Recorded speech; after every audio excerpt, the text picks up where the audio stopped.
Hello, everybody, and welcome to another Top 10 edition of Magic Mike's, proudly sponsored by our Patreon supporters and CoolStuffins.com, where you can find cool stuff in stock every day, and our co-sponsor CardHoarder.com, offering the best inventory prices and delivery of cards from Magic Online. I am Evan Irwin. We get started each week by saying hello to my two co-hosts, Aaron Campbell. Hello. Ruben Bressler. Happy Easter! Wait. We did it! I thought that, yeah, we finally did it. We finally got our Easter eggs Easter episode up in the middle of May. True. Yeah, so we had wanted to do an Easter episode, but we had to do we didn't have to, we chose to do our set review, which y'all were gracious enough to help fund and tune in for. And it just kind of conflicted with that. And then we had some scheduling issues. I think you guys were like going to tournaments and maybe not feeling well. And so we just kind of got lost in the shuffle, but we are back and we knew if we were going to pick up where we left off, we had to start here. Yeah, right. And I loved the idea of the Easter eggs from the first time I heard it, and putting this list together was an absolute treat, and I'm so glad that we're actually doing it. Oh yeah, it was a topic worth doing, so it was like, for sure. Yeah, it's not really like on brand. We won't catch those sweet like YouTube searching for Easter eggs or Easter hunts or whatever. But there were surprisingly few. Like even when I was searching for this, I think I only found like maybe the first 2 pages of Google. Like it's not that deep. So it's not super deep. And also, Easter eggs have been back in the news recently based on a couple of notable events in popular culture. So really interested to, like a friend of mine actually was in a React video about Easter eggs in movies recently. So yeah, I mean, between the three of us, between the three of us, we're going to cover a lot of cards too. We don't have very many hires or sames this week, if any. Yeah. I'm actually in the lead this week with 2 hires and a same.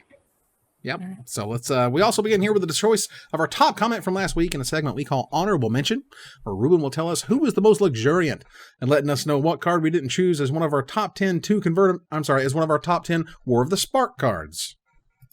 Ruben? Brevity is the soul of wit.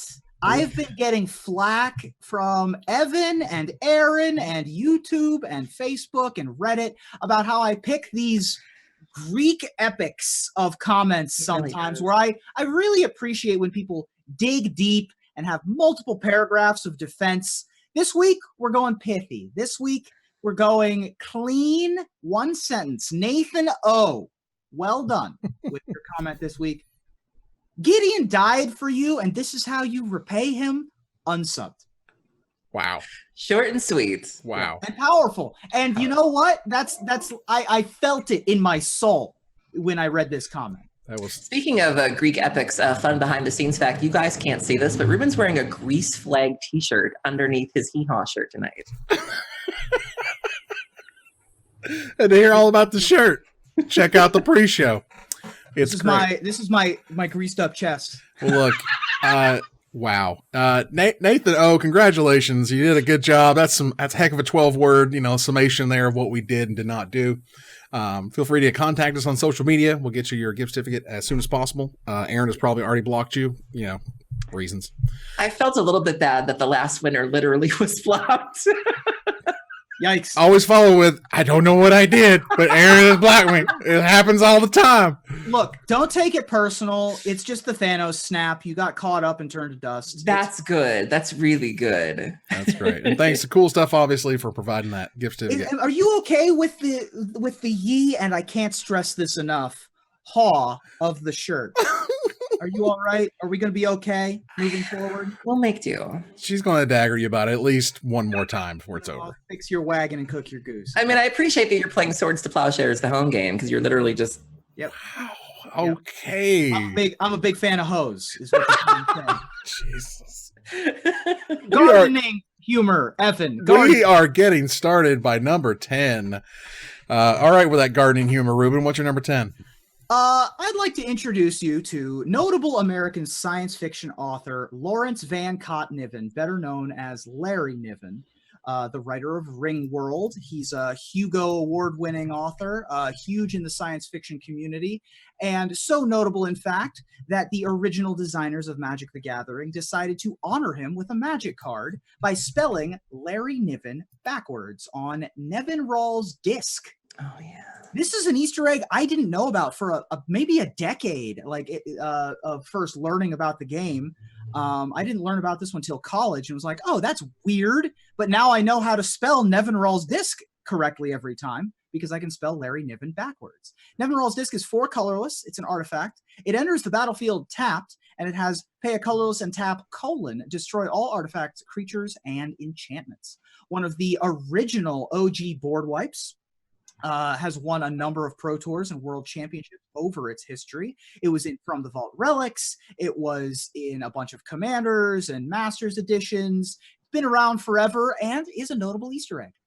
Yeah, I tend to, if I'm playing any sort of mono black commander, I try not to leave home without a Nevinyrral's Disc effect, because black has a really hard time dealing with certain things like artifacts and enchantments. And so you do want to have kind of that safety valve, as opposed to feeling helpless of like, well, I'm playing black, I can't do anything. And it's like, no, you want to feel like you're contributing, or like you have options. And obviously if you're playing black, you have lots of tutors. And so sometimes you got to burn your tutor on a disc and start things over again.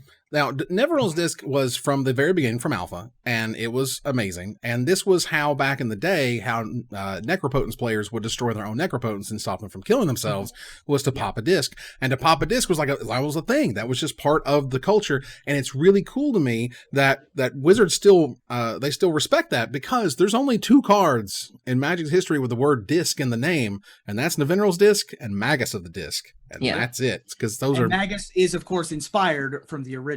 And I remember when I was a kid, I was so fascinated by the art of it, because you have like the weird like tendrils coming out of it. And I used to try to imagine like what the effect looked like. Whereas like, okay, is it just going to get worn more tentacly and like stuff's going to get looped in and like sucked in the disc? I kept trying to figure out what it was going to look like. And to this day, I still sometimes think about it. It's like, how's that work? Yeah. How does that happen when you when you pop the disc and it just Now it's like a weird kind of like disco Christmas light effect where it's not as exciting. But initially it was like, what is that? Like a vortex? Oh yeah, they kept it weird for a long, long time. I love that. Yeah, that was really sweet. And again, Magus of the Disc is actually holding Nevinyrral's discs like in his hands, which is really sweet. That said, Aaron, what's your number 10? In Magic 2015, we got the rare occurrence of Magic bringing in people from other games, other nerd icons to help design cards. And one of the cards that was designed was my number 10. And the man in charge of designing it was named George Fan, who created a Plants vs. Zombies, and helped and played a part in this card. And there are callbacks to his game in this card. My number 10 is Genesis Hydra. So Genesis Hydra is X and 2 green. It's a creature type plant Hydra, which is relevant. When you cast Genesis Hydra, reveal the top X cards at your library, you may put a non-land permanent card with converted mana cost X or less from among them onto the battlefield, then shuffle the rest into your library. Genesis Hydra enters the battlefield with X +1/+1 counters on it. Designed by George Fan, you can see the name on the bottom, but you can also see a zombie hand. So not only does the Hydra have a plant creature type, if you look very closely, you can see a zombie hand coming out from underneath. And so he's paying homage to his game. This is a really powerful card in any sort of mono green list. Green is one of those colors that has no problem making stupid amounts of mana. Genesis being a callback to things like Genesis Wave, and I've just done some dumb things with this card. And so that was the first thing that really stuck out to me. Of course, being a zombie fan myself, I'm just seeing that little and then the big old plant Hydra coming. Genesis Hydra as a card, I played many copies of, especially alongside Nykthos. Saw a lot of play in Standard, very powerful card. The effect itself not really being able to be countered easily is super relevant. Just a very powerful card. And something I was always, I've been to a couple of game design conferences and a couple of game design talks of various kinds. And one of the talks was about Plants vs. Zombies, where it is a great example of how to grok a game, how to make a game just understandable from the get-go. Much like the keyword flying, you just get it, right? It flies above the troops like normal, so you can't block them, but it can fly down to block other troops. Like that, it just makes sense. When they were designing Plants vs. Zombies, they needed a tower defense kind of game where you had the good guys that couldn't move but could defend themselves, and they needed slow advancing enemies that were kind of endless.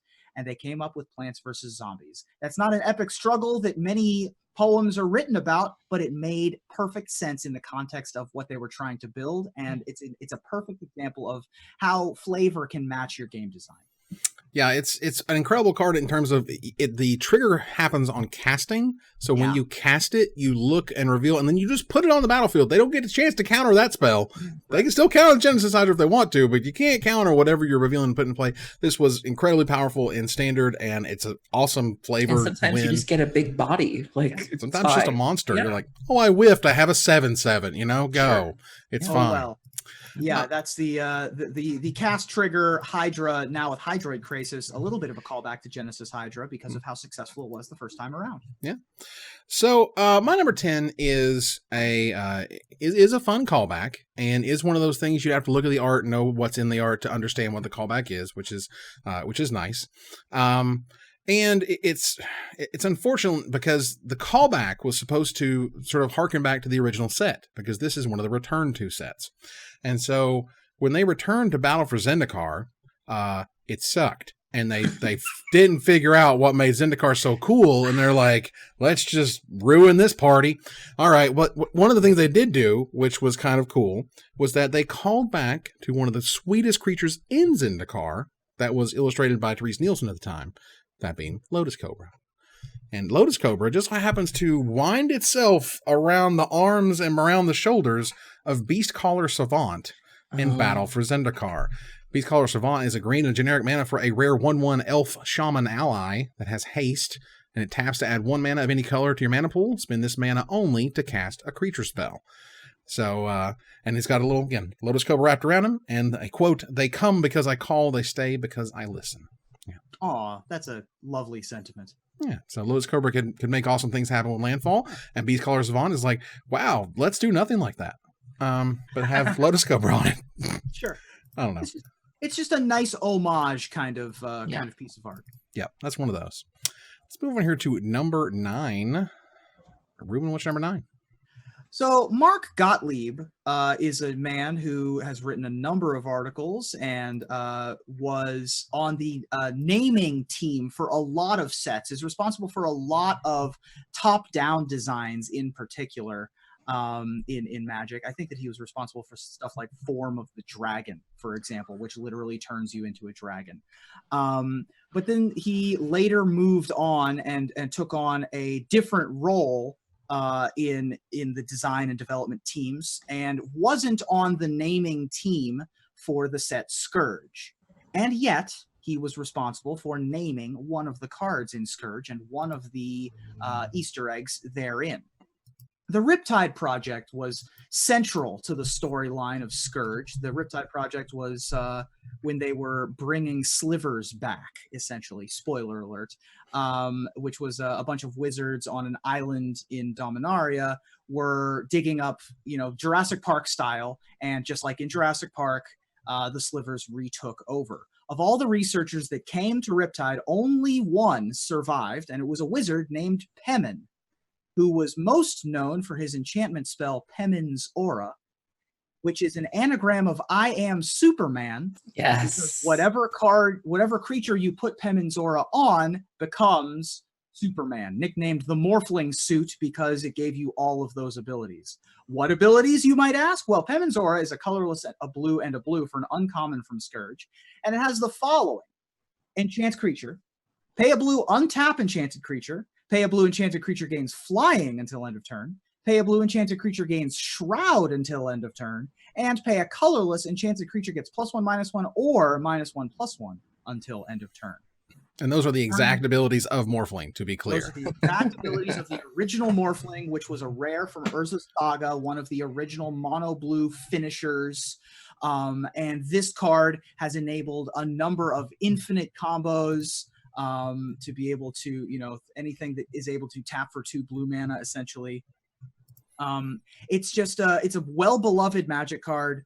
It's a $5 uncommon is what it is. Yeah, and the story is that Mark overheard a anagram conversation happening where they were trying to come up with an anagram for Morphling Suit, and then Mark walked back with Pemin's Aura as an anagram of I am Superman. He presented it to the team. They were like, who's Pemin? And then he shrugged and was like, I guess it's the guy who made the aura. And then they just decided that he was the one survivor of the Riptide Project. Wow. So I thought that was pretty cool. That's awesome. Love it. Love it. Aaron, what's number 9? So in case you didn't know, I love vintage. I've been on 3 seasons of the Vintage Super League. I've gone to Eternal Weekend 2 years in a row. I am trying my best to make it to this year. And anytime, Modern Horizons is coming out and everyone's like, what would you like to see reprinted? And I'm like, Cabal Therapy and all the hits. And so I would love it if we got older cards back in the formats. And it's probably not going to happen. But my number 9 did give me a taste, and it gave me a chance, and it gave me hope to see a card printed in standard with what appears to be the art for a famous vintage card in the background. Just made me smile. My number 9 is Inexorable Blob. So Inexorable Blob is from Shadows over Innistrad. It's 2 and a green. It's a creature type ooze, 3/3, with Delirium. That's all it has. Whenever Inexorable Blob attacks, if there are 4 or more card types among cards in your graveyard, you create a 3/3 green ooze creature token that is tapped and attacking. And the art is glorious. It's by Nils Ham. But if you look really, really closely in the back right-hand side, you can see a painting of Ancestral Recall. And so you got to look really, really closely, but it's probably the closest we will ever get to having Recall in the set. And it's a little ironic because I seem to recall when Shadows over Innistrad was coming out, there were, of course, leaks and speculation, and there was talk about Delirium giving us cards. Like, I think there was somebody had tried saying that there was going to be like a Delirium brainstorm, and we obviously got a Delirium like Hymn to Turok type effect. And so I thought, wouldn't it be fabulous if we got like a Delirium? And I was like, oh my God. And so probably not going to happen, but fun to see. And the art is creepy and delightful. And I love it. Yeah, this is one of those where I stumbled on this one as well. Like, look up like the full art, blow it up nice and big. I'm sure our editor Rich is on that one, because in the back, swinging his fist at us. I know, right? In the back, you can see like with his arms. It's basically the main character. It's not necessarily the whole image, but it's definitely the main character right there with his hands over his head and stuff. It's great. Yeah. But yeah, this was a great callback as well. Mine is a little recent. Is fairly recent. It's a new artwork on an older card. That was originally printed in Mirrodin, and it's fantastic because as you look closer and you start to figure out, wait a minute, there's this giant cannon, okay, and there's this goblin right in front of him just cheesing his face off, because in Eternal Masters they reprinted Goblin Charbelcher. And in Goblin Charbelcher's artwork, they're blowing out a Black Lotus, a Stormcrow, a Ratchet Bomb, amongst other various things that it's blowing out over there. And it's hilarious. And Goblin Charbelcher is one of the craziest cards ever. It's 4 generic mana. It's a rare artifact. You pay 3 generic mana, tap : reveal cards from the top of your library until you reveal a land card.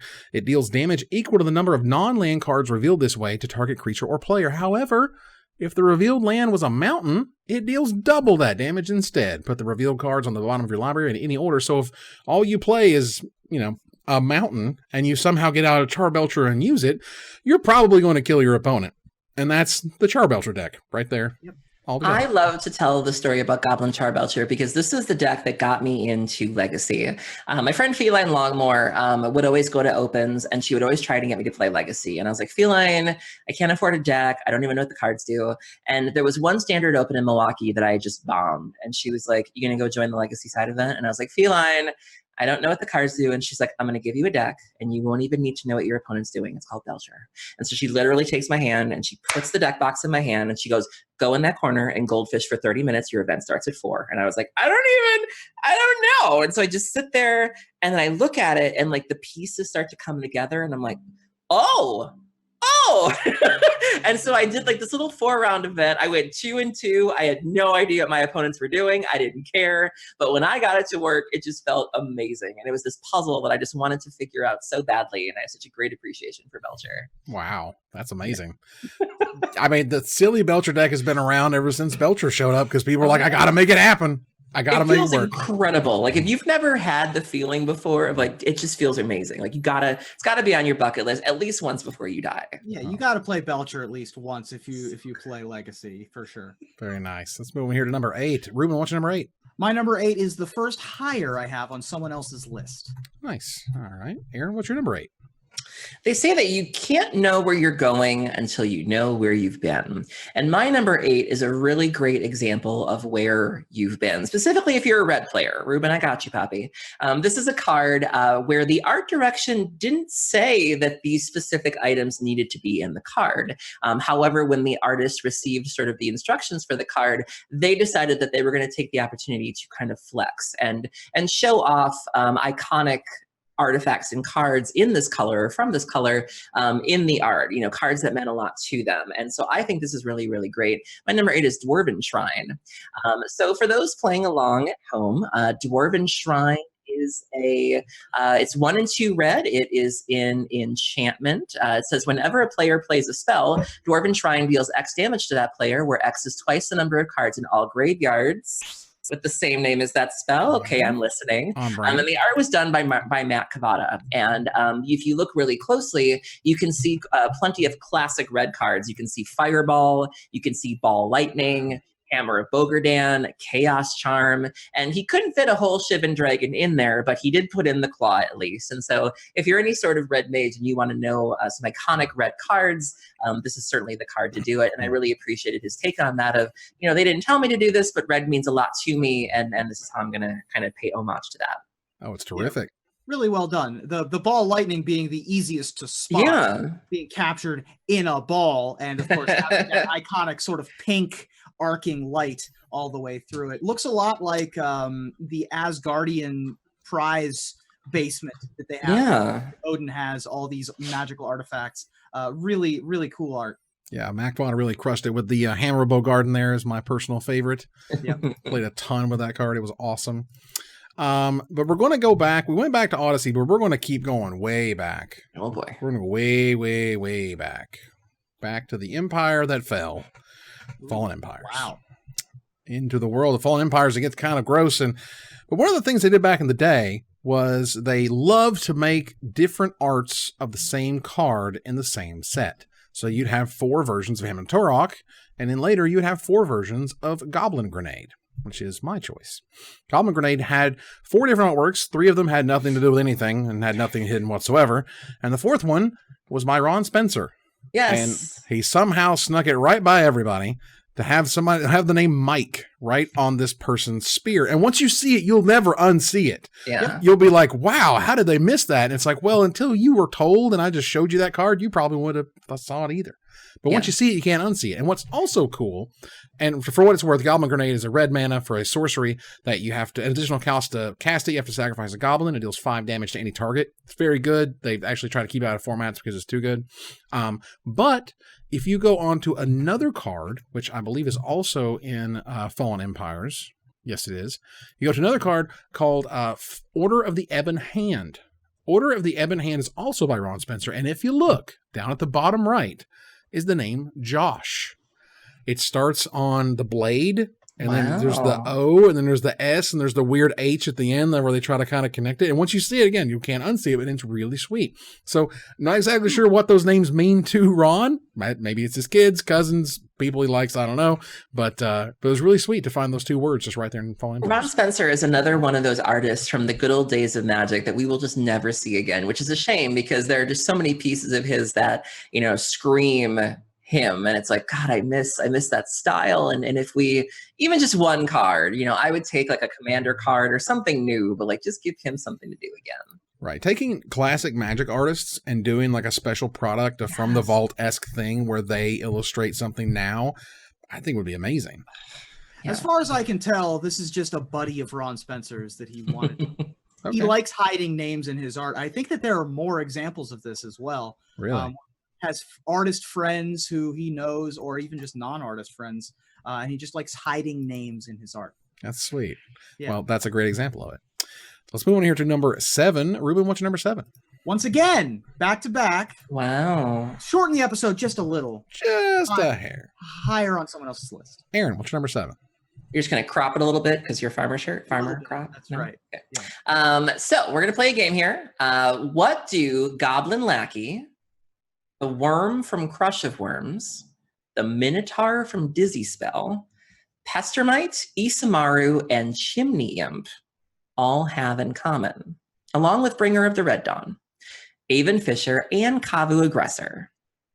So they were all drawn by Christopher Muller, but they are also seen on the card Mass Polymorph.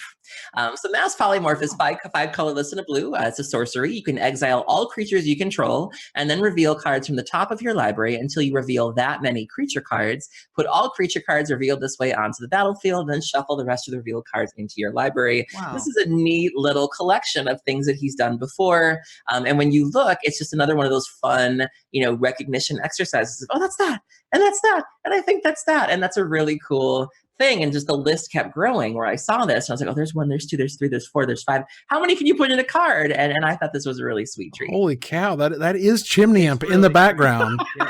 That's amazing. Yeah, and just imagine, you're just imagining this herd of warriors or soldiers, coming across the plains and then being turned into, and you see them starting on the left, like human, feather, fairy, boar, wolf, worm, and it's like, it's really, really cool, just the transition. That's awesome. Yeah. Right. There was a brief period of time where I was playing a Mass Polymorph deck in Standard, which was absolutely delightful.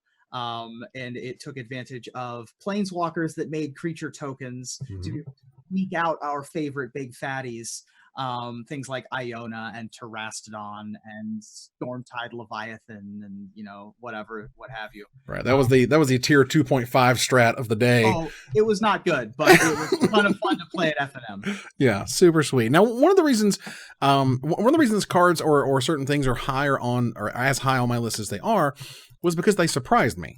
It was, you kind of go looking and you want to go see who has lists of things and stuff and the stuff that you remember, stuff that you've seen. And when somebody mentioned this card, I was like, oh, that card's kind of interesting. I wonder what's so special about it. And then once you see it, I was like, oh, whoa, did I notice that back in Lorwyn? Because I'm not sure I noticed that back in Lorwyn.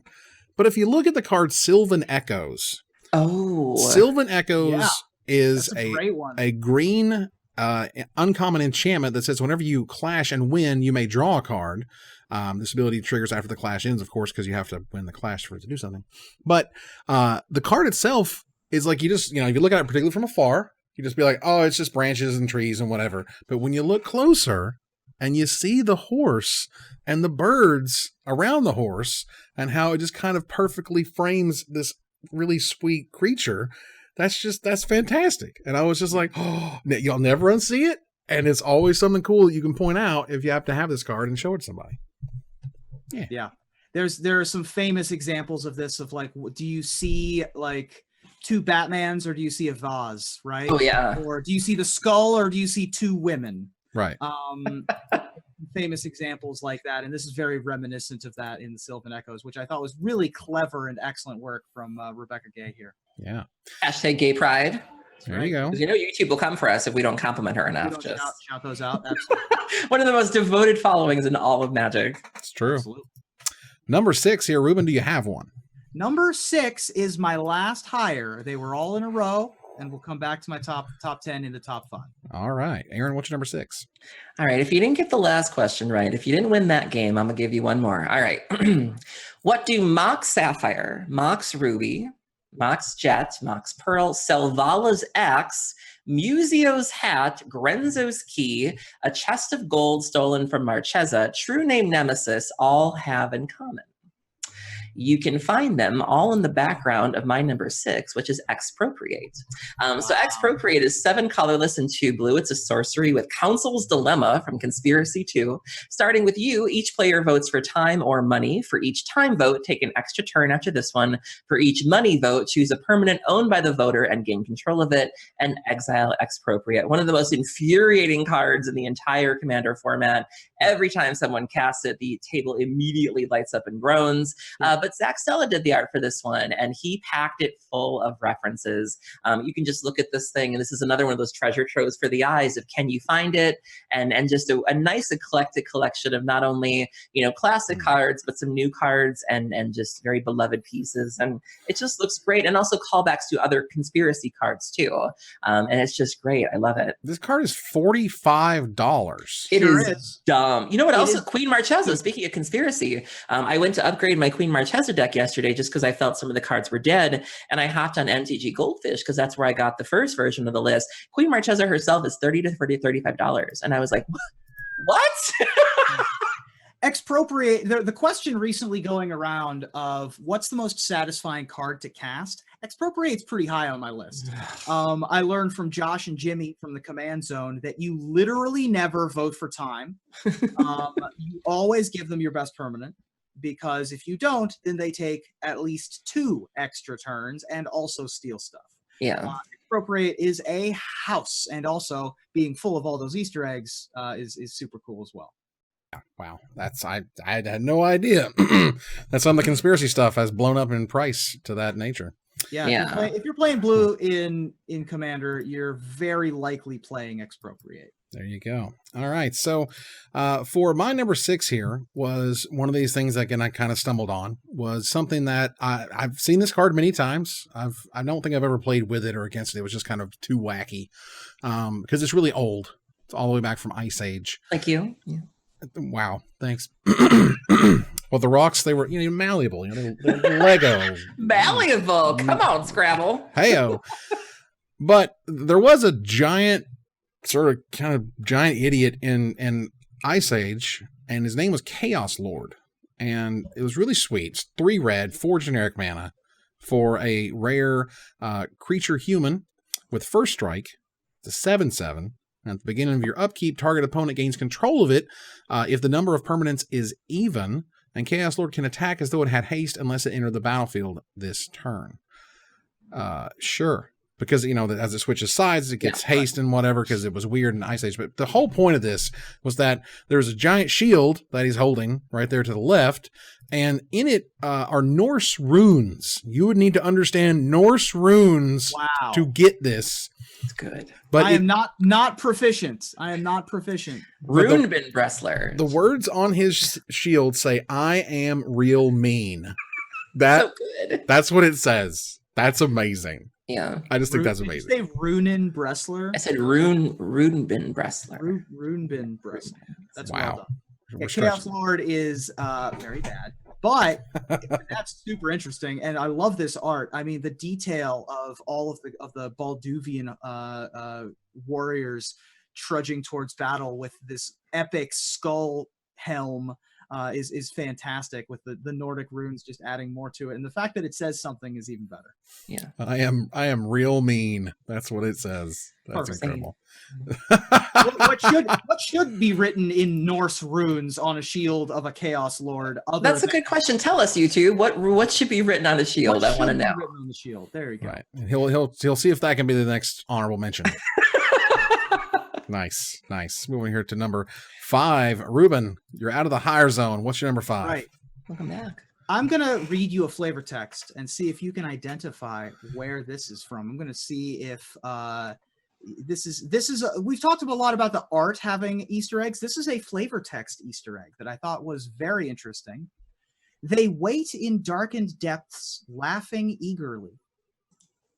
Any ideas? Any thoughts? Krinkos, little goblins? No? I got nothing. They wait in darkened depths, laughing eagerly. Well, if you take the first letter of each of those words, they wait in darkened depths, laughing early, you get TWIDDLE. Oh, which is the flavor text on Coral Trickster. Nice. Which has the ability of Twiddle itself. So Coral Trickster is a colorless and a blue for a 2/1 Merfolk Rogue, originally from the Time Spiral expansion. It has Morph of a blue mana, which means you can cast it for 3 colorless and turn it face up for a blue. And when it's turned face up, you may tap or untap target permanent. Now, of course, Twiddle is 1 blue mana and says you may tap or untap target artifact, creature, or land. So this was a sneaky callback in Time Spiral. Of course, a set that is full of callbacks and homages and little Easter eggs, and this is one of my favorites.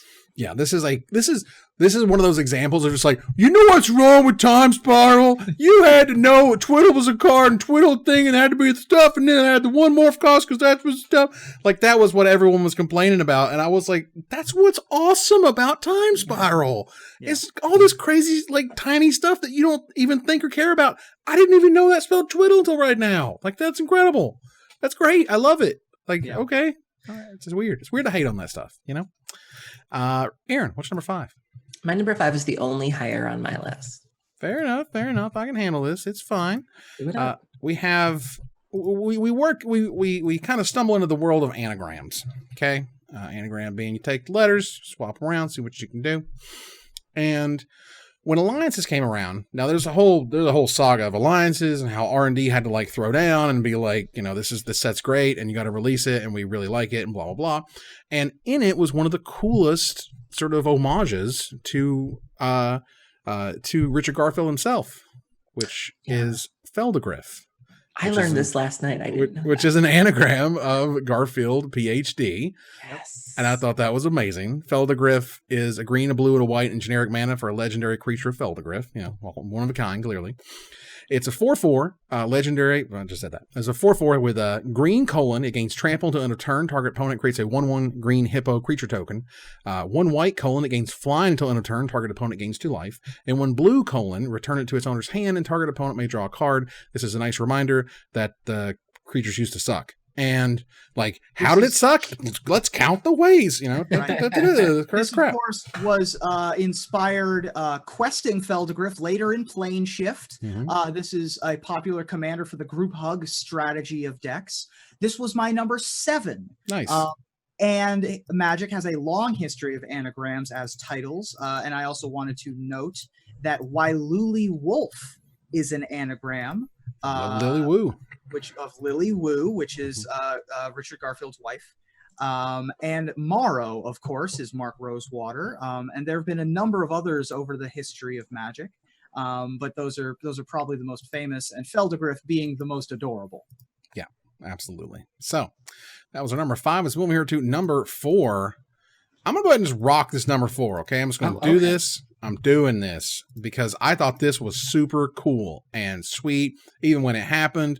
Regardless, the artwork on the Vintage Masters version of Desert Twister yes, has a freaking shark in it. There is a Sharknado in Magic, y'all. If you didn't know, every Desert Twister printed ever since, most recently in the Commander Anthology or Commander 2015 of Desert Twister, has a shark inside it. That's amazing. Really hard to see. Like if you thought it was hard to see the recall in the blob, right, or any of the individual artifacts in any or any like mass polymorph, or legacy weapon is another one that we might talk about later, and expropriate.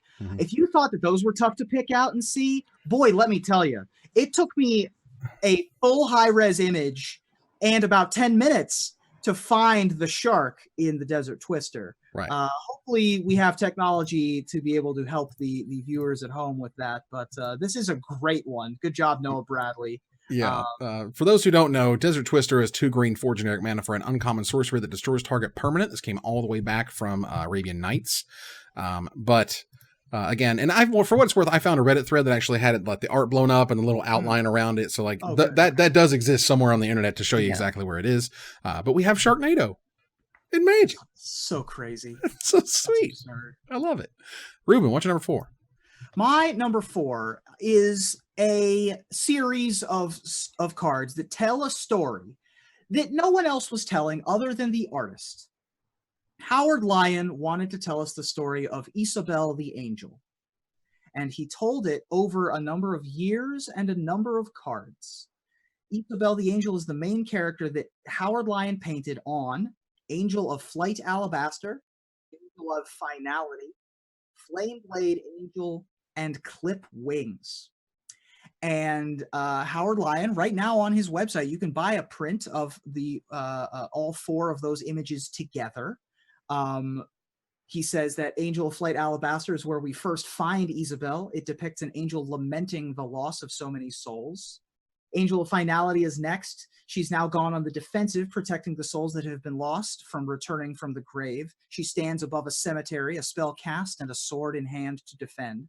Flameblade Angel comes next. The brilliant creature has gone on a rampage, taking vengeance on the world for the sorrows caused by evil and corruption. And finally, Clip Wings shows the poor creature trapped, bound, and wounded by a group of hunters who are trying to put an end to the killing. this may be the end of Isabel's story, but we will see. Which I think is beautiful and a really interesting way for an artist who obviously gets a lot of commissions to do angel-themed pieces, to tell his own story, this little mini arc, this little, you know, secondary storyline, all his own, which I thought was super cute and super cool. I mean, it's amazing that Wizards really played ball here. And they said, you know, we'll create this character. It's gorgeous. We'll have her doing this over here so you can illustrate that.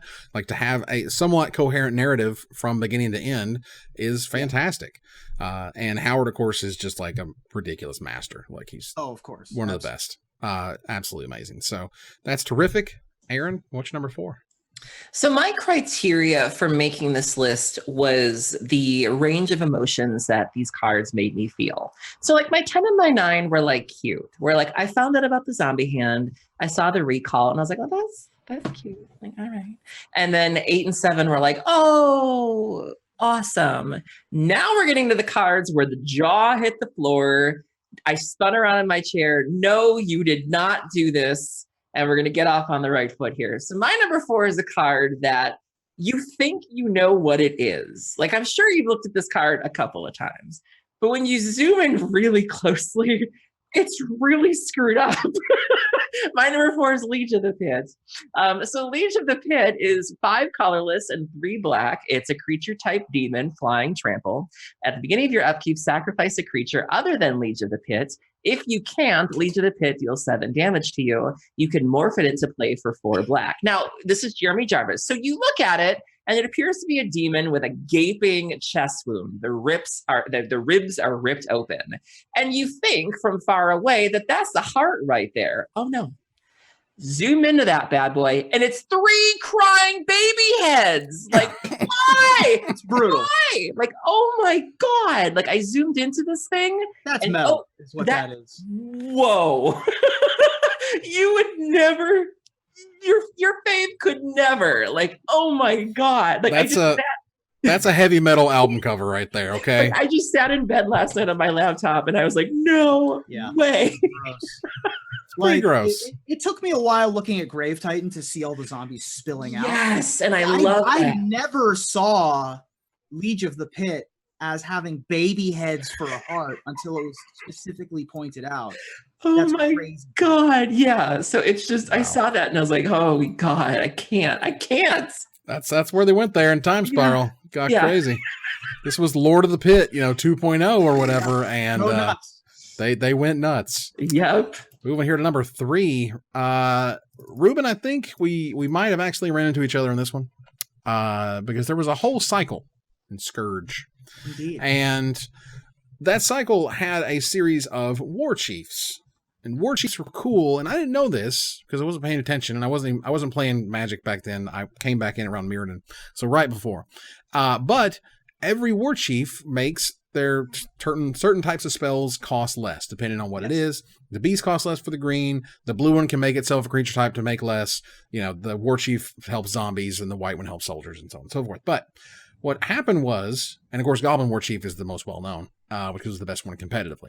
But what happened was someone said, did you know that they're all wearing moxes? And I was like, what do you mean they're all wearing, what? They're actually all wearing medallions, because the medallion cycle, if you recall, has the same ability as the War Chief cycle. Yeah. Okay.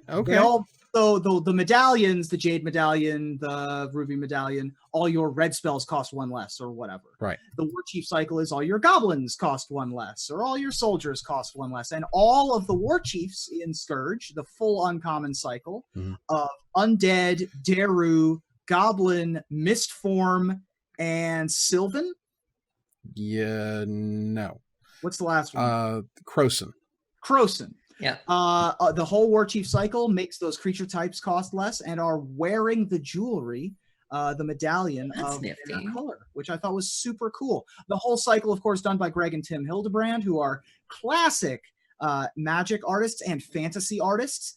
Before I even played Magic, I used to own a book called The Book of Three-Dimensional Dragons, which Greg Hildebrand wrote and was a pop-up book that had a bunch of dragons of different types from all over the world. And it was one of my prized possessions long before I started playing Magic. And then I started seeing Hildebrands appearing on Braidwood Cup and Raphaelos's Gift, and like the sort of cartoony, sort of true fantasy, like very heartwarming and wholesome kind of art. Even in something violent like a Goblin War Chief, you still feel that it's fantasy and cartoony in some ways. I love the Hildebrand style. So this was on your list, yes? This was on my list. This was my number 8. Nice. All right. Move on here to Ruben. What is your number 3? My number 3, look, I think that going with an uncard would be cheating. A little bit. A little bit, because they're all self-referential and they're all fourth wall breaking. But in terms of an Easter egg, and in terms of an epic way to bring an Easter egg together, the entire contraption cycle of interlocking pieces of art to create 5 gigantic machines, all 45 of the contraptions that have ever been printed, all of them interlock together to create beautiful pieces of art. And so the entire contraption cycle is my number 3, the 3x3 mega arts of all of them. And each have their own little specific adorable references in them. You know, they all have very funny names. Things like Record Store is a joke, of course, that is referencing the records like a 76, except for that it's a records like a book of records kind of deal. You know, Extra Arms. There are so many examples of the pun names, but all of them together creating these amazing 3x3 contraption, giant mega contraptions is it just feels like overwhelming. You know what I mean? Wizards, it's a lot. Wizards is like, well, Wizards want me to paint something. What do they want you to paint? Everything. Yeah. Like all the cards. And they're like, all the cards? They're like, all the cards. There is surprise. It's certainly a category of Easter eggs. I found a couple that were able to, you kind of put the cards together, or you were able to, put them diagonally and complete a scene. I think that's really cool. That's one of my favorite types of Easter eggs. Absolutely. Yeah, where they have the sort of diorama of, there's a number of basic land arts. There are 5 set together. Some arts are before and after pieces. The Lorwyn Shadowmoor, for example, is a good example of this. There are lots of arts that are 2 connected arts together that when you put them next to each other, they form a wider piece. And I think that all of those are great, but never has it been done on a scale ever seen before, and probably not since, than the Unstable Contraptions. Aaron, what's number 3? So in keeping with the shocking theme, this is a card that I have seen for years. This is a card that came out right around the time when I very, very, very first started playing. And if you would have asked me what was on it, I would have told you, like, oh, well, there's like some teeth and there's like some skin and there's like a little eye. But literally the other day is the first time I discovered something even more, well, depending on, I mean, it's not as horrifying as like shrunken crying baby heads, but it's close. My number 3 is Living Wall. So Living Wall is 4 colorless. It says counts as a wall because that's what the cards used to say back then when the rocks were soft. And you can pay, I believe, 1 to regenerate it. And this doesn't really do anything special, but when you look at the art, so you see this mass of like muscle and teeth and eye, and then there's this weird clear, almost like an eye, maybe like a brain perhaps. Oh no, there's a baby in there. It's a whole baby. A whole baby. And you're just like, and I've looked at this card so many times and it just never occurred to me that there's a whole ass baby in there. There's a baby and a butt and everything. It's just a weird gelatinous type thing with a clear, but you can see inside it. And Magic artists had no chill, where they were just like, "Oh my god!" No chill whatsoever. They just went nuts, kind of for the alpha stuff. Like whatever, man. Absolutely gross. Yes. Why do I want this? This is amazing. H.R. Geiger nightmare fuel. This is like, how did it get there? Is it going to get out? I have so many questions. Like, oh my god. And I guess the baby is what's regenerating or something. No. Like, you stab the baby and the baby. No, don't stab the baby. Don't stab the baby. How do they work? Oh my god. Let's move on here to number 2. Ruben, what's your number 2? This specimen appears to be broken. Nice. Yes. So there was a card called Deep Analysis, 3 colorless and a blue sorcery. Target player draws 2 cards, flashback of a colorless, a blue, and paying 3 life. It was a common originally from Torment, part of a 2 mana and 3 life flashback cycle. A number of cards had reduced cost, but also plus life in their flashback cost. Deep Analysis saw a ton of competitive play, yada, yada, yada, yada. No one cares about that. The art and the flavor text in this card harken back to a card called Masticore. Masticore was a rare from Urza's Destiny, and it dominated the standard format for a time. For 4 colorless, you got a 4/4 artifact creature, now called a Masticore. Back then, you didn't get creature types if you were an artifact creature. At the beginning of your upkeep, you may choose and discard a card from your hand. If you don't, sacrifice Masticore. Pay 2 colorless, regenerate it. Pay 2 colorless, deal a damage to target creature. This card was under the radar for about 2 weeks before it just took over what back then was called Type 2. It was the end-all, be-all for aggro, control, and mid-range. Wizards, like, the card. They accidentally made a good creature. They're like, right. Oh God, we made it too good. Sorry, guys, we broke it. Right. So we're going to make them poop again. Right. And today that's laughable, right? Like you look at Masticore and you're like, that's fine, but it's a 4/4 for 4 that makes you discard a lot. I mean, we've got Tarmogoyf now. Like, let's get real. But I mean, based on War of the Spark, Masticore would be an uncommon. Right. Like whatever. But at the time, it was broken. In the Magic terminology, broken means very, very good to the point of almost breaking, meaning unbalancing or toppling how the format and how Magic is even played. And so there is a Masticore on the table with a number of cephalids taking it apart and researching it. With the flavor text, this specimen appears to be broken, as in it is an artifact that has broken and that they need to fix it. And so just a really cool little callback and a fun little lore tidbit. Oh, yeah. This was my number 5, and obviously I have a great appreciation for this card, as it used to see play in early versions of Dredge, and so this was a card before Faithless Looting came along that we were more than happy to kind of pay the cost for. And obviously somebody who loves broken things, this really speaks to me in terms of the flavor text, where it's like, yes, I love it. Wow. All right, Aaron, what's number 2?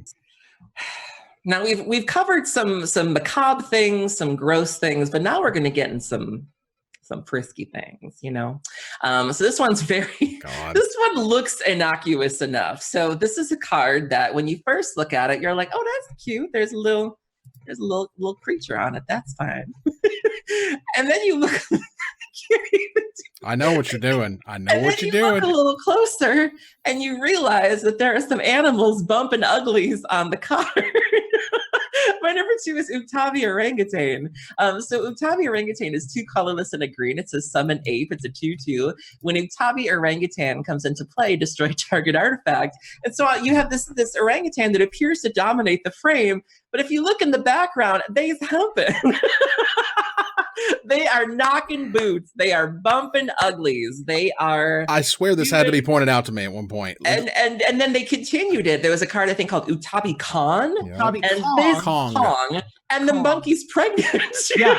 And the activated ability on Utabi Kong is tap. 2 untapped monkeys you control. Make a baby. Oh my God. Make a baby. Make a green egg baby. Yeah. So we've gone from eating babies and deceased babies to making monkey babies. This was my number 6. Getting it. They're not half stepping it. They're going. Correct. This was my number 6. Okay. Utabi Orangutan saw a ton of constructed play. It has won a number of tournaments and has been long nicknamed the Sex Monkey. Wow. We are a family show, okay? It's what it was called when I was 15. I refrain from making a deep analysis joke, okay? Listen. Look, the kid's got to learn someday. Wow. Man. Wow. Well, I ain't talking about bumping uglies. Thanks. Also, I still can't say bumping uglies with a straight face. It's just fun to say. It's a good fun phrase. Later inspired Manic Vandal, of course, as a color shifted version of this card. Just it's in cubes too. No, it's good. It was always good. And then you look at it, like the first time you realize it, you go, oh, Octavia. Getting it. And then the lean in with unhinged, was great, or unglued or whatever. The wink, wink, nudge, nudge for sure. Right. So Wizards did something really stupid a long time ago. It was called 7th edition. It was the ugliest damn Magic set you ever seen in your life. Like, I swear to God, like it's like horrifically bad. And some of the worst art I've ever seen. And so as the research goes, I want to find something that really surprised me and something that really I was just like, oh, what? What did they do? Did you know in the background of Glorious Anthem on 7th edition, they digitally inserted Archangel?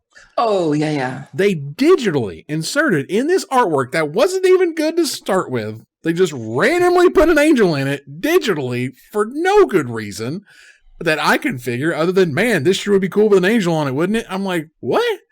I didn't even know they did that. I've been playing Magic 20-something years. Okay. They digitally put in an angel in this artwork. Okay, sure, why? Wow. Weird. Isn't it weird? I've never noticed that before. I know. I was like, what? Blow my mind. That one is a, like, who is this Easter egg for kind of situation for me. Right. What are you improving? Whereas like the sky in Wrath of God having a face, it's like, all right, that's cool. I'm all right with that. Yeah, we get that. Yeah. Or like there's a weird reflection in a mirror or something like that where you're like, oh, I see what they did there. One of them, that one, right. It also reminds me, a card that didn't make my list was Decree of Justice, which has a Chroma's shadow on it. And all of the decrees have a Chroma shadow on it, which I thought was really cool. But that almost made my list. But this one, I was just like, I've never heard of this. I've played through this era. I've seen these cards. I've just never noticed that, and I didn't know they did that. And I thought that was great. Just surprising. Let's move on here to number 1, numero uno. Aaron, what's your number 1?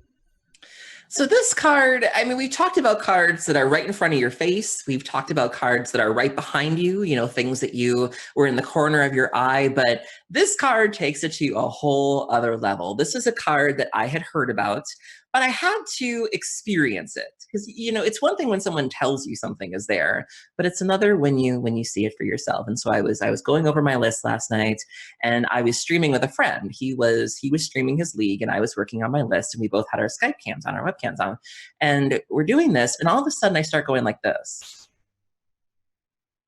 And he's like, what are you doing? And I was like, I have to see if this is what it looks like. And so I was like, all right, I have a better idea. So I'm going to download a copy of the card. I'm going to download the image. I'm going to rotate it myself. And oh my God, it's exactly what they said it was. My number 1 is Ambiguity. So Ambiguity is 2 and 2 blue. It's an enchantment from Unhinged. It says whenever a player plays a spell that has been played, or a player plays a spell that comes into play with counters, that player may counter the next spell played or put an additional counter on a permanent that's already been played but not countered. So when you look at it, you see this weird seahorse horse thing. Rotate it. There's a human face. Flip it at 360. It's a human. And which way am I looking at it? Just rotate it 360.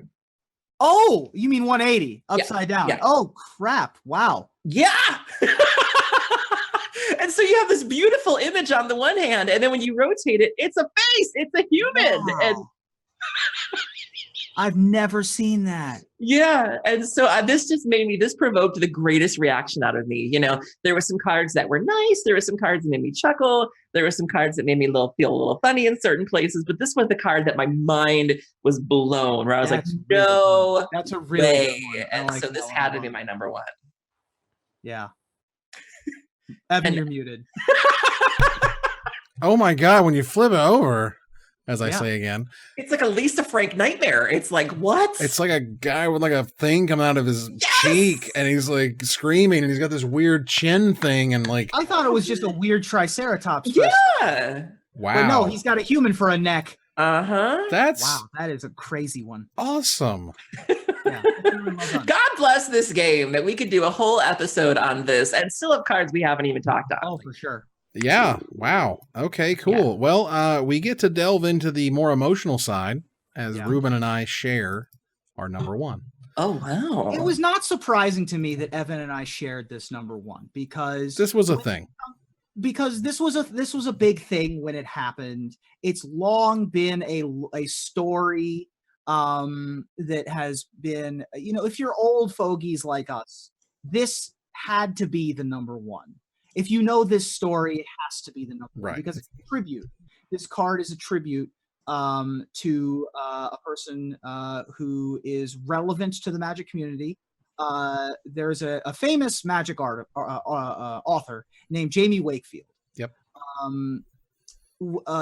Jamie Wakefield is one of the oldest of old school writers, wrote for the Dojo, was probably the Dojo's most popular writer because of what was called the Wakefield School, where he analyzed unsophisticated or even plainly incorrect terms and different ways on the avenue to victory. He was a big fan of fatties, like mid-range beatdown kind of strategies. He's playing 61 or 62 cards, things like that. And so the Wakefield School was a big piece of that, and he was a big piece and is a big piece of Magic. Right. He was like the green player. He was the guy who qualified for the Pro Tour with mono green when mono green supposedly was absolutely unplayable garbage. When it was the scrub deck, and he was known as the king of fatties, right? One of the nicest humans you ever want to meet. Mm-hmm. And Jamie's wife was nicknamed the Lovely Mare. He would mention her from time to time in his articles, and she died of ovarian cancer in 2006. And there was a really lovely blog post on kingfatty.blogspot.com or whatever his blogspot was. Just beautiful writing, as you were used to from Jamie, about her illness and her eventual passing. And lo and behold, Wizards of the Coast heard this and basically designed a card specifically for Jamie, for the Lovely Mare. And it was designed, well, first of all, Timbermare is from Planar Chaos. It's a rare. It's a green and 3 generic mana for a 5/5 elemental with haste, and it has echo of a green and 5 generic mana. So you pay 4 to get the 5/5 out there with haste, 6 mana on your next upkeep, or you have to sacrifice it. When Timbermare comes into play, or enters the battlefield these days, tap all other creatures. So that for its time was an incredibly powerful creature of like, whoa, this is a power level push. And this also harkened back to Thundermare, which was a rare from Stronghold, which was a 6 mana 5/5 that had haste that had the same effect without the echo. Right. So all those things combined, and he got to preview it on StarCityGames.com, and he got a message from Ben Blywise saying they just got off the phone with Mark Rosewater. I want to know if you want to write the preview for their SCG's Planar Chaos card, and it's asking because the card's a tribute, and they didn't know, Wizards didn't know if he wanted to be public knowledge. They don't necessarily have to, come out and sort of say this. And it was, he loved the card, thought it was amazing. And Rosewater wrote back, said, by the way, development made sure the card was good because we knew you'd have to play it. Right, because it was green. That's why the card is green. Right. And also said, I'm glad you like the flavor text. The rules text only left one line, and a short one at that, due to the power and toughness box. And I probably wrote 50 plus lines trying to find one that felt worthy of the card. Getting the lovely in there was definitely a challenge. Mm-hmm. And the flavor text on Timbermare is only nature wreaks such lovely havoc. Yeah. And that was incredible. And if you know the story of the Timbermare and of Jamie and the Lovely Mare, Mare Wakefield, this had to be the number one. Yeah, and her thing was horses, and she loved horses, and that, she wouldn't hurt horses in like RPGs and stuff. You triggered an attack by horses. She's like, well, I'm dead, I guess, because I ain't hurting the horses. And she just absolutely loved them. The whole thing was just, it was great. It was incredible, and it was one of the most touching tributes we've ever had in the game. And it's obviously terrible that it had to happen, but it's great for what they did.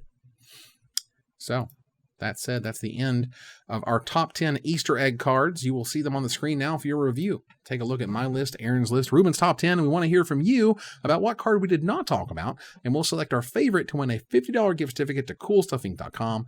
But before we go, I want to thank my co-host. Thank you, Aaron. Thank you for having me. Thank you, Ruben. Ye and I cannot stress this enough, Paul. Oh man. So much. Have fun at the Hoot Nanny tonight. That's right. Camptown Races sing this song. Doodah. Doodah. We gotta- That's public domain, so I can sing that one. Oh, okay. We're good. You want to get flagged by YouTube? I don't want Billy Ray Cyrus on my butt for singing anything about horses. Are you going to take your horse down any roads or anything soon? Right, exactly. Gotcha. All right. Well, I want to thank our sponsor, CoolStuffInc.com, our co-sponsor, CardHoarder.com, my co-host, Aaron Camel and Ruben Bressler. You guys for watching or listening, and hope you support us at patreon.com/magicmics.